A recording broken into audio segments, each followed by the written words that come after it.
Hey everybody, my name's Cody Morell and I'm a wedding filmmaker, and sometimes I am a commercial and corporate filmmaker as well, but primarily weddings right now.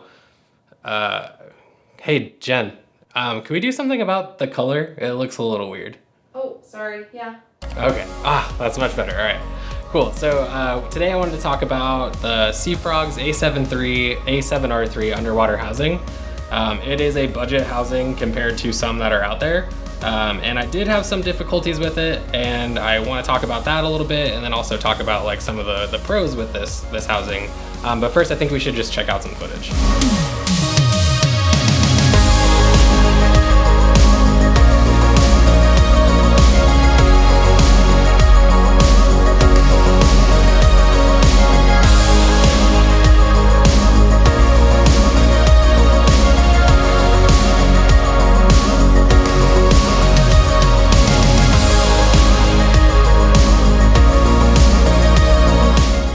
So let's start with some pros with this underwater housing. First of all, I think it's pretty well built for what you pay for. I never thought that I would buy an underwater housing for any of mirrorless cameras or any other high-end or more high-end cameras that we have. So when I was looking out for one, I kind of saw this and I was like, okay, it's like sub 700 range for the whole housing, and then you also can get a dome port, so you can get like half in the water, half out, which is a really cool effect, which I did not get the chance to try. Hopefully I can in the future, but I can't speak to that.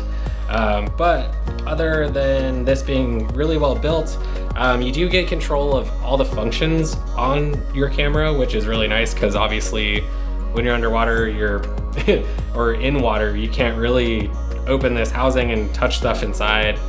I'd never really had an issue like controlling the camera with this. The only thing that is a little weird is, there's like the dial for the modes up here. And that can be a little tricky. You have to kind of push down while you spin it. But mostly what we did was we kept it in a certain picture profile that could be used for both photo and video. So we didn't have to do too much switching there. The only thing that we did switch between was, different frame rates and stuff like that, but we shoot a lot of slow motion anyway, so it didn't really matter. We kept mostly in 60 frames per second. Another great thing about this housing is it has you can control, zoom ranges. So the lens that we had in there was the 24-70 kit lens. That's the only lens my wife had at the time. So we just brought that and used it in here. It's definitely designed for that because it comes with a little collar that slips on the lens, and then it goes in there and you line it up with the gear, and you can go between that 24-70 without having to open up the housing. A lot of people, I'm sure, are going to ask what lenses fit in here. Seafrogs does have a compatibility list on their website, which will tell you if the lens will fit. But I don't believe they have a compatibility list for this knob that will allow you to change your focal range. This can be used for focus, I believe, as well, but we never did that. I just use autofocus. The A7 III has great autofocus, so no problems there. So this housing has a latch that actually opens. It has a safety, which is this red button right here. It allows you to open up the housing and then put your camera in, make sure it's all in the right position, and then you can latch it back up, which feels nice and satisfying, actually. It's a nice, click. And what another great thing about this housing is it has a sensor inside.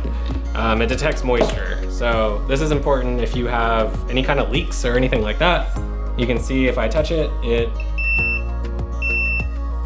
flashes red and also beeps at you, which when you're underwater, maybe you won't hear the beep, but you'll definitely see that red flashing. Unfortunately, that sensor did come in handy during our time in Hawaii, and I wish that I never heard a beep, but I did, and I'll kind of tell you what happened and how you can prevent it.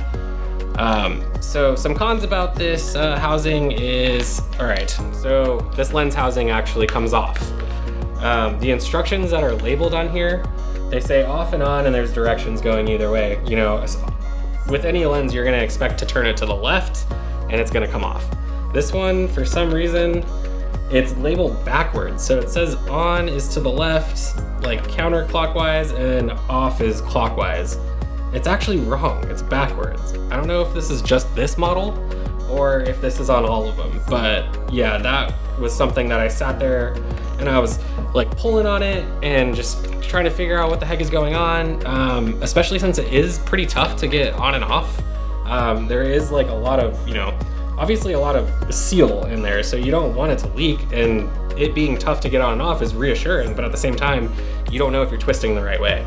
So I would recommend if you do get this and you're having a hard time getting this lens housing off, try going the opposite way, and that's what I've been doing from now on, and it's working. So yeah, it's just something really weird about that, but what can you do about it?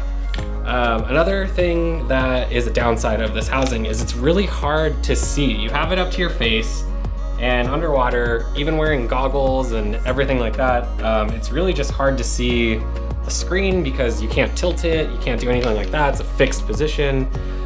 So you do end up kind of, maybe flubbing some shots and whatever, but it is a lot easier if you go under the water and you're kind of holding it with both hands.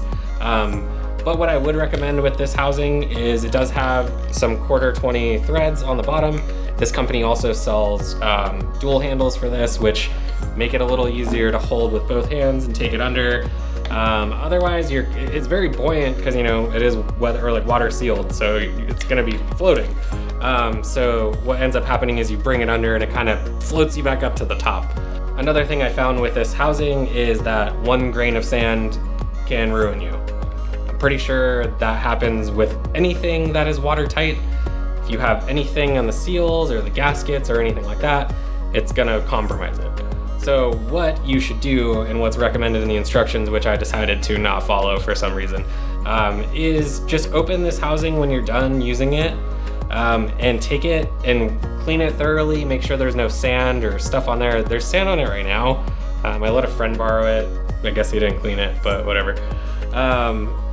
And just take it apart and clean all the surfaces with water. And then another thing you can do is you can actually water test it. So just, let it dry, seal it back up, take it, put it in a bathtub, hold it under. That sensor will go off within however long. And that's what we ended up doing, was every time after the water seeped into the housing the first time, from then on, every time we planned to go out, I would test it in the sink, because our Airbnb had like a huge sink, so I just put it in there, make sure there's no bubbles, make sure the sensor's not going off. But other than that, it's been a really solid housing, and I mean, for the price, like, you can't really beat it.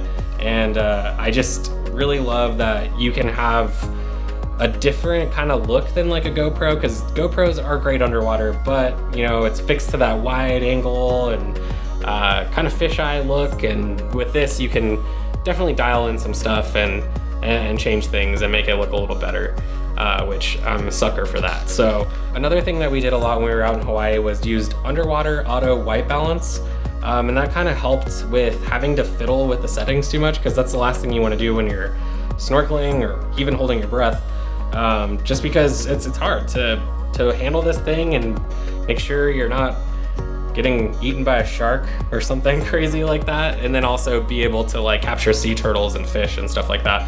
The only downside I saw with that is one clip that we did get, the white balance dramatically changed from like one section to another, went really like aqua or like really deep blue and then to like a really aqua. So watch out for that, but you can definitely dial in your own white balance if you'd like, but I just found it a lot easier with this housing.